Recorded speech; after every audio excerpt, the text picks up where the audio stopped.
Welcome to the Keiser Report. I'm Max Keiser. You know, engineers have created the least reflective material ever made. It's a nanoparticle sphere able to absorb approximately 98 to 99% of light in the spectrum, which means it is the blackest material yet. I know what you're thinking. You're thinking this blackest ever nanoparticle that definitely avoid traveling on any highway in America because hashtag blackest material lives matter too.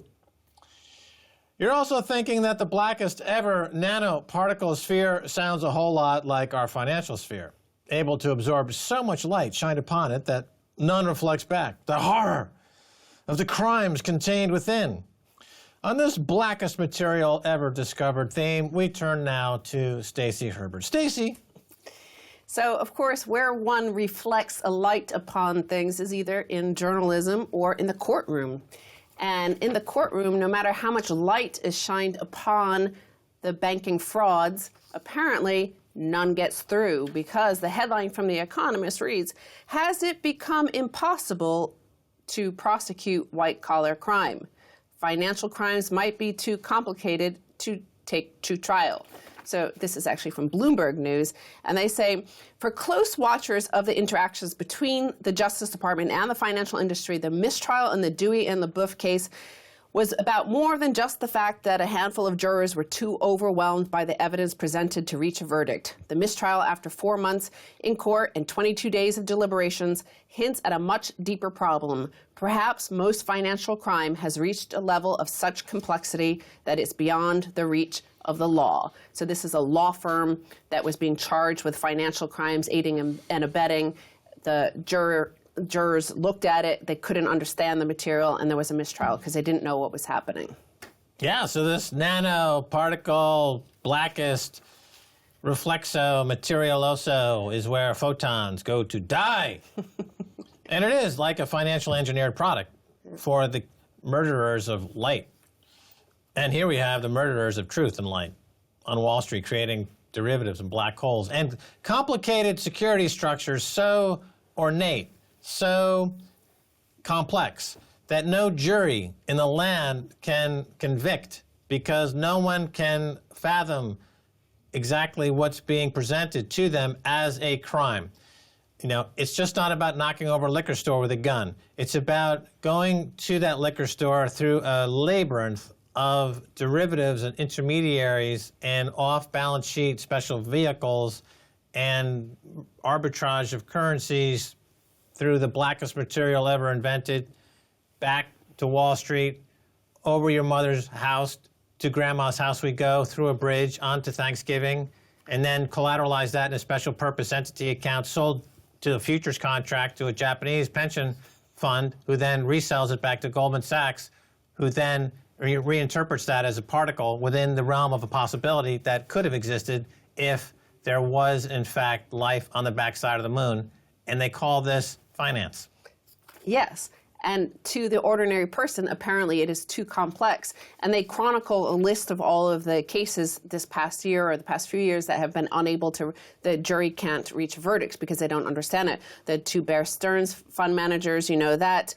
Recently, the Supreme Court declined to revisit an appeals court decision in an insider trader case, which effectively means that trading on material non-public information is legal in New York, so long as the person trading on it doesn't know too much about circumstances surrounding the source of information. Yeah, no, going back to the dot-com collapse, if you recall, we talked about it at the time. Frank Quattroni, who was, I believe, at Credit Suisse at the time, was brought up for market manipulation using a technique called market laddering on an IPO price. Yeah. And he got off because the jury didn't understand the intricacies of finance, high finance. And you would have thought at that time there would have been something done about it. You can't have a class of individual in society who's able to commit crimes so complicated that they cannot be prosecuted because the jury is incapable of comprehending the complicated nature of their crime. So you would think the Justice Department would say, wait a minute, we need to rethink how we apply justice here. We can't have people walking away scot-free from committing crimes simply because their crimes are too complicated for the average person to understand, but they did not. In fact, they allowed them to make them even more complicated, more ornate, using ever cheaper money at 0% interest rate, which creates this incredible interest rate apartheid, as I've referred to it. These people on the jury who can't understand the crimes that are being committed against them go back to their little shanty towns in Nowheresville, Arkansas, get shot up by cops, can't afford a can of baked beans, and watch junk television while some banker is reselling their mortgage 1,000 times in Tokyo. Or their pension fund. We've discussed that in the last episode. And now part of the reason is also the lawyers trying these cases, or the Department of Justice choosing the cases, because as they say, that the pattern suggests that law enforcement may have lost the ability to choose the right cases, or it lacks the expertise to try them in a courtroom in a way that makes sense to jurors, many drawn from the ranks of working people who must struggle to understand the vast, mind-boggling modern financial system. So if they had people like you who are able to describe it in very simple metaphors or analogies to the real world that they might know, I think we could probably have some breakthrough, that shining the light might actually do something instead of just reflect back nothing. Right. Any attorney who has the capability of explaining to a jury the intricate nature of a financial crime being committed by a banker using advanced derivatives and hedging techniques would be would make more sense for them to simply go and work for a bank. Yeah. Like, in other words, if you're smart enough to explain why this is a crime to a jury, you're better off working for the bank. If you're a mathematician and you can explain to someone how the mathematics of these work, you're better off working for the bank. If you're a doctor and you can explain how hedging some operation is going to make a bank rich, you'd go work for the bank. Everyone who knows anything now works for the bank. All the other people who know nothing about anything now are, prosecutors working in small courts trying to convince people who can't, have zero in savings and don't know the difference between a $10 bill, and the Buffalo Bills. So let's turn to another headline, because here we're saying that we go to a courtroom, the light is shined upon this fraud, that the Department of Justice lawyers might understand the fraud that has been committed because, of course, they brought the case to trial. They're trying to shine the light, and 4 months of shining a bright spotlight on this crime, and the jury still does not see it. It's just the blackest bit of their knowledge. They can't get it through their thick heads. So here I'm reading a headline in the City AM, the newspaper for the financial district here in the United Kingdom, in London. City of London police to teach Standard Chartered to fight fraud.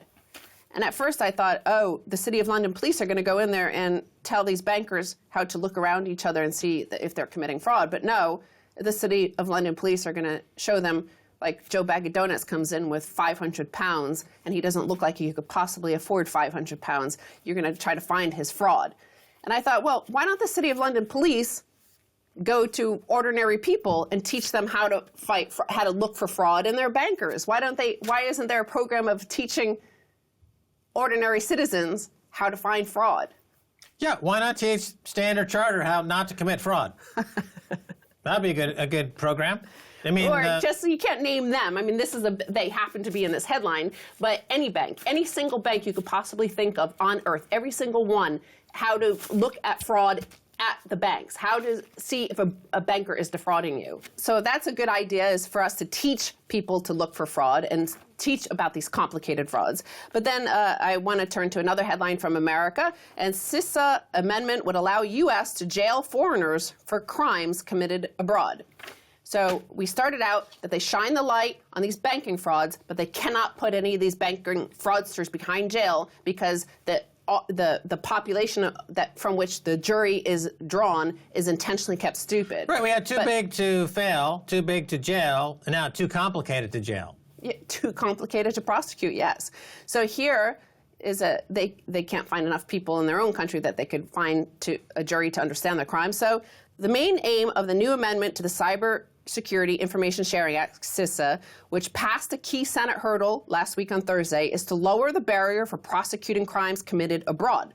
But the amended law would make it a crime punishable by U.S. prison time, not merely to clone the credit card or steal the Netflix password of an American citizen, but to take unauthorized information from any American company, no matter where it happens. So in other words, they point out, if a French national hacks a Spanish national's MasterCard, she could be subjected to 10 years in U.S. prison under laws changed by the bill. Right. That's right. Anybody who's engaging between different countries on activities that the U.S. considers to be illegal, other people don't. The U.S. can go and they can track those people down and put them into a U.S. jail and seek extradition for that. Yeah, so here's a country, here's a Department of Justice who cannot put the entire trillions of dollars banking fraudsters from Wall Street. They cannot find a way to put them in jail, but they can find a way to overrun the sovereignty of any country. It doesn't matter what French law or Spanish law is in this case, that your citizen has to be sent to us. We're going to override all of your laws, but we can't even figure out a way for our own laws to apply to bankers. We can't explain to a jury in our own country why this banker committed fraud. Exactly. So he's innocent. So we're going to go for So we're going to go to France, Germany, all over the world, find your citizens that are breaking laws according to us, not you, and put them in jail in the USA. But the good thing for these citizens of France and Spain and Italy and Europe and Asia and Latin America is that the jury, you're going to be tried in front of a jury of Americans who probably won't understand what the heck you did anyway. So, and finally, a quick one, the law school debt crisis. In 2013, the median LSAT score of students admitted to Florida Coastal School of Law was in the bottom quarter of all test takers nationwide. According to the test administrators, students with scores this low are unlikely to ever pass the bar exam. So, and yet, here, all these students are going to this Florida Coastal School of Law. Despite this bleak outlook, Florida Coastal charges nearly $45,000 a year in tuition, which with living expenses can lead to a crushing amount of debt for its students. 93% of the school's 2014 graduating class of 484 had debts, and the average was almost $163,000, a higher average than all but 3 law schools in the country. Right, so before you get a chance to go in front of a jury and try to shine a light onto a crime. Try to explain to them a crime that the jury won't understand because it's too complicated. You first go to a flea bag law school somewhere in the Florida and get a degree that you can't possibly pay off, no matter how long you work trying to convince juries, stupid juries, about the crimes Exactly. anyway. And here the New York Times says, if it sounds like a scam, that's because it is. It's a scam because free money that was passed into law in 2006 in America, again, a new law enabling basically the government to underwrite all these law schools have to have no risk in these students defaulting. So they take the dumbest people possible who have to go in front of a jury who can't even understand any of this stuff this dumb lawyer is telling them about the crime committed. Well, I think we've got that. Stacey, thanks so much for being here. Blackest Particle Lives Matter. That's a hashtag waiting to go viral. Stay tuned for the second half. A whole lot, hashtag more.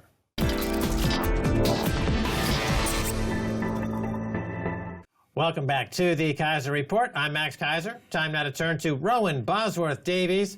He's a former Met detective dealing with financial crimes. Rowan, welcome back to the Keiser Report. It's great to see you again, Max. All righty. Let's get right into it. Now, your latest blog post is titled, J'accuse George Osborne. Now, what are you accusing the Chancellor of the Exchequer?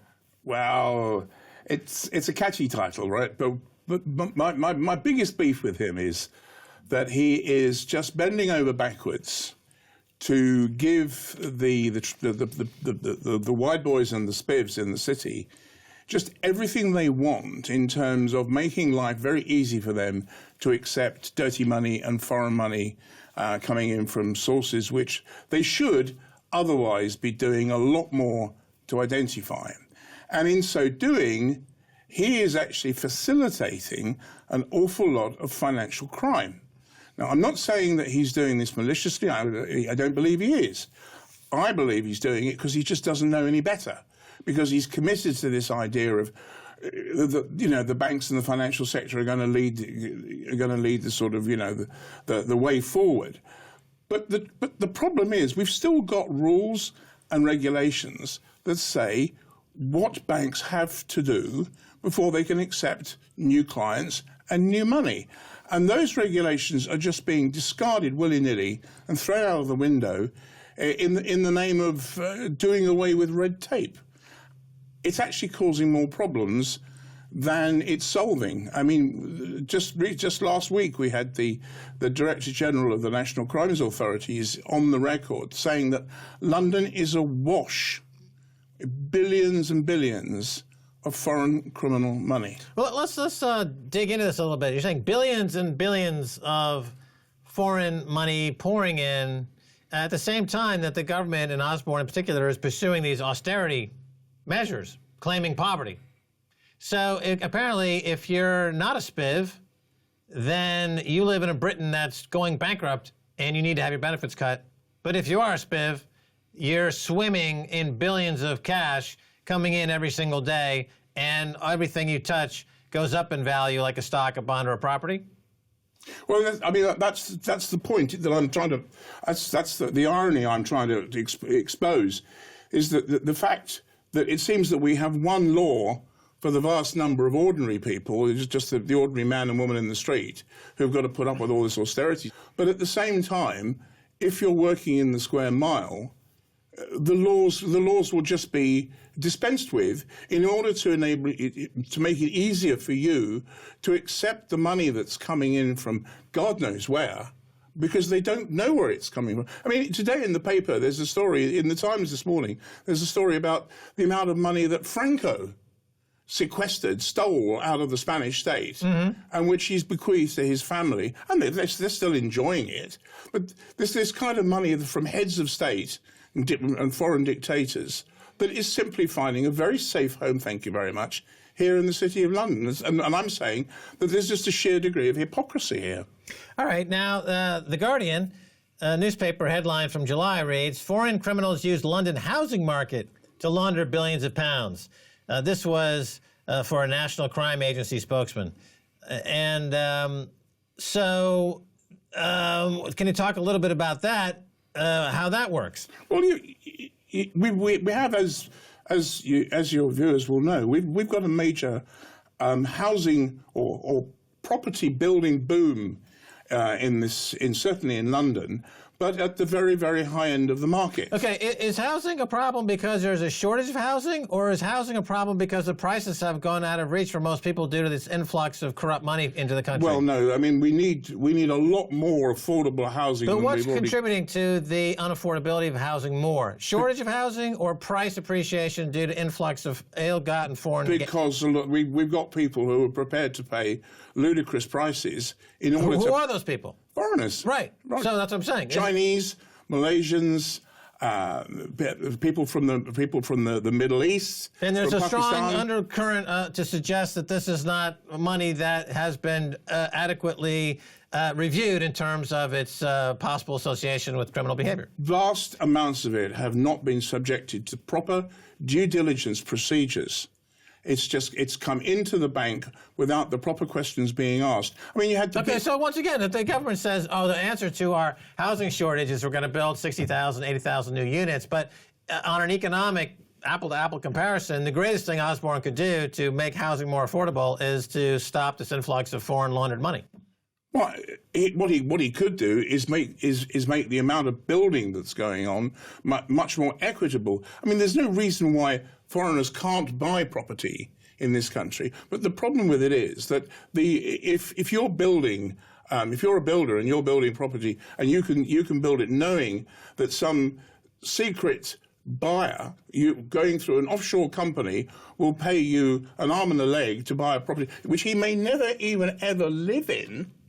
These buildings, they call them dark buildings because there are never any lights on. This is just money, foreign money, standing still in London, waiting while the possessor of that, I don't use the word owner, the possessor of that money decides what to do with it. But it's just yet another way of finding ways of laundering money, of disguising money and keeping it out of the hands of the law enforcement authorities. Okay, I just want to be clear that whenever David Cameron stands up in the House of Commons and talks about the need to build more housing to stem the housing shortage, he's misspeaking, because the clear way to solve the housing crisis in a more equitable fashion would be to stop the inflow of laundered money. But let's move on.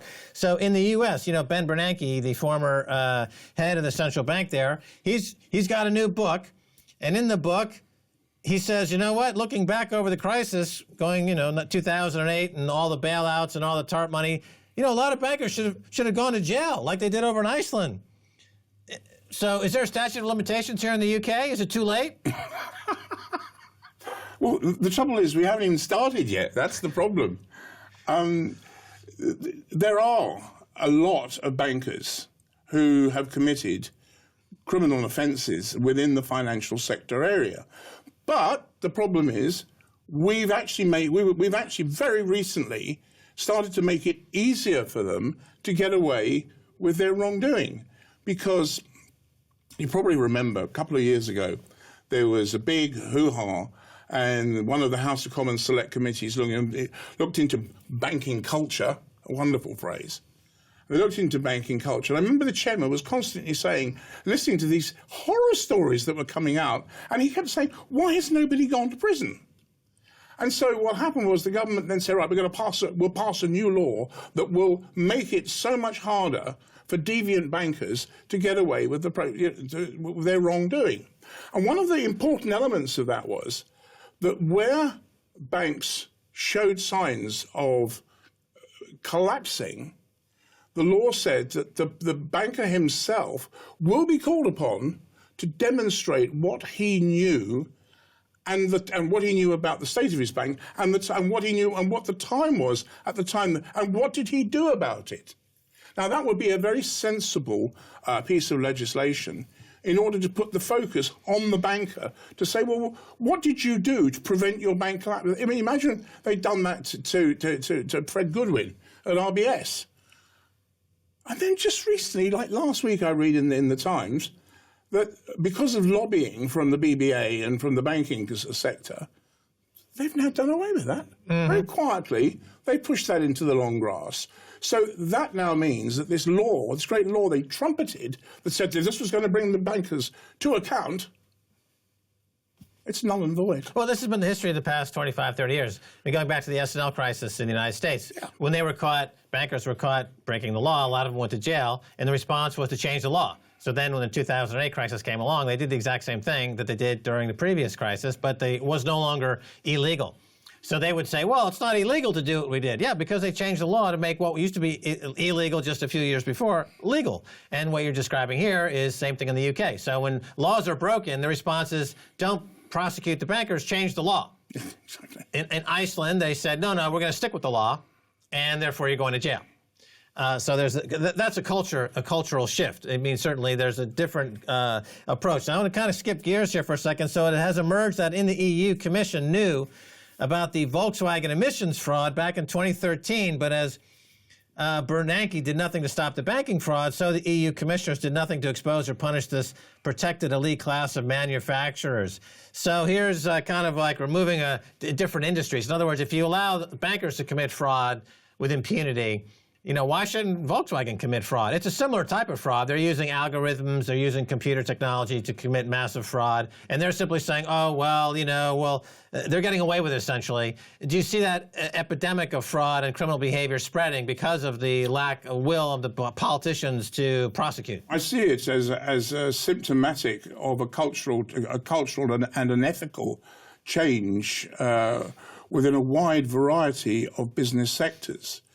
However, I sense that the makers of VW cars are not going to get the same level of protection that the bankers get.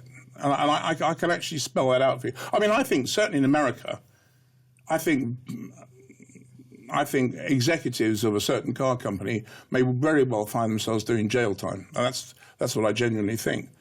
But I don't know if I've ever told you this story before, but I mean, some years ago, I was invited to do a series of lectures on financial crime and money laundering law, and I was invited to this event. And in the evening, there was a dinner, and I sat at the table, and I was sat next to a senior executive from one of the big five banks. And he said to me, oh, Mr. Boswell, he said, I've listened very carefully to what you say. And he said, I'm fascinated by your stories and all the rest of it. He said, but I can assure you in one area, he said, you are completely wrong. He said, I can assure you, nobody of my class, and these were his words, I've never forgotten them, nobody of my class will ever go to prison in this country for financial crime. He said, we are a protected species. And that was his phrase. And you know what?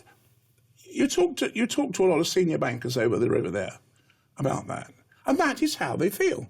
They genuinely feel they're protected. Yeah, well, clearly they are a protected species, and there is no attempt to rein in this rampant criminality because the economy itself relies on the dividends paid out from crime. So this is the biggest component of this economy would be fraud. But Rowan, we got to cut her off there.